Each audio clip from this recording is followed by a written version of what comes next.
It's a powerful life and death drama captured accidentally on home video. In the middle of her high school volleyball game, Claire Crawford's heart suddenly stops. They call this sudden cardiac death. Yeah, that is so scary. Claire is a rare survivor thanks to what happened next. The Fox medical team's Beth Gallivan is here now with more of Claire's story. Sudden cardiac death. Yeah, that is so scary. Claire is a rare survivor thanks to what happened next. The Fox medical team's Beth Gallivan is here now with more of Claire's story. And Sine and Tom, it is really hard for Claire and her parents to watch this video, but they're sharing it publicly to show people how important it is to get trained in CPR and to know how to use an AED. Claire had experienced shoulder pain for a couple of years, but her doctors never suspected her heart, and no one expected this. I was like right about here, and then I staggered a couple steps. 17-year-old Claire Crawford is the girl in the video, the one whose heart suddenly stops. Well, I feel nauseous watching it because it's a little scary. It happened here in the gym at Loganville Christian Academy during an October volleyball match. It was senior night. Claire's parents, Eric and Lisa, had set up a video camera across the gym. It was up on the stage. You don't expect that it's going to happen at your school, literally right in front of you. I had just served, and then I'd set the ball up and then moved back, and then I just remember feeling like I was about to pass out. Claire grabs her chest, then hits the floor in full cardiac arrest. Terrified. Terrified. The camera still rolling. Claire is surrounded. You're very nervous. You're not sure what to do. You're not sure what you're seeing. Julie Sermons, a school administrator and member of Loganville Christian Academy's Code Blue team, trained in CPR by Children's Healthcare of Atlanta, sprang into action, helped by an athletic trainer and a parent who also knows CPR. Claire had lost all signs of life. She wasn't breathing. We couldn't find a pulse. She did not look like there was any life to her.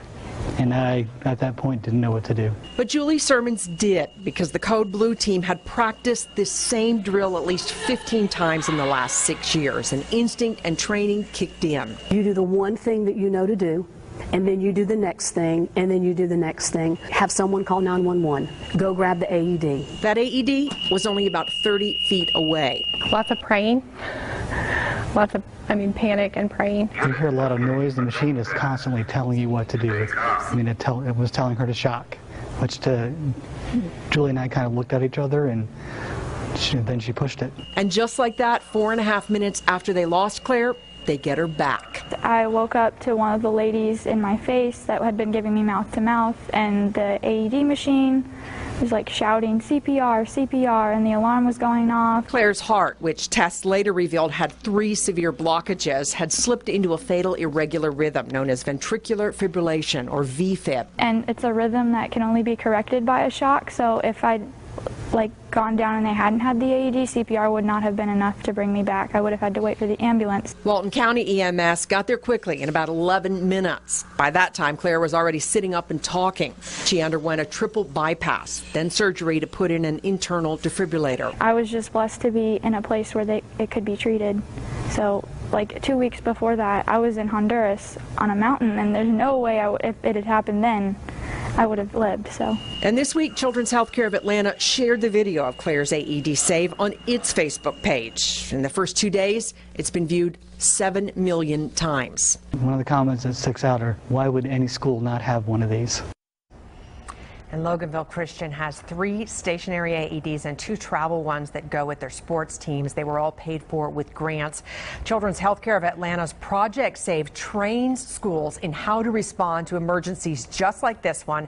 And on Friday, Project Save is holding a drill day. They're asking schools to practice their emergency action plans so that they know what to do just in case. Because Tom and Sine, this was like a perfect storm. Everything was carefully coordinated. They had the AED, they had the training, they knew what to do. They'd practiced it enough that when it happened, it was like rote. Everybody they just jumped did what into they action. knew to do. Yeah. It's a reminder to all of us to practice and, make sure that it's also to look around. Where is the AED Right. around me at the gym? Where is it at school? Ask. More so for high schools, Beth, than like elementary and middle schools? Well, they're training all schools, and they're trying to build teams of administrators in those schools and teachers who, 5 to 10 people who can respond when they have a drill like this, because seconds matter, minutes matter. Sure they You've do. got to respond quickly. Yeah. Glad they did in that case. Absolutely. Thanks, Beth.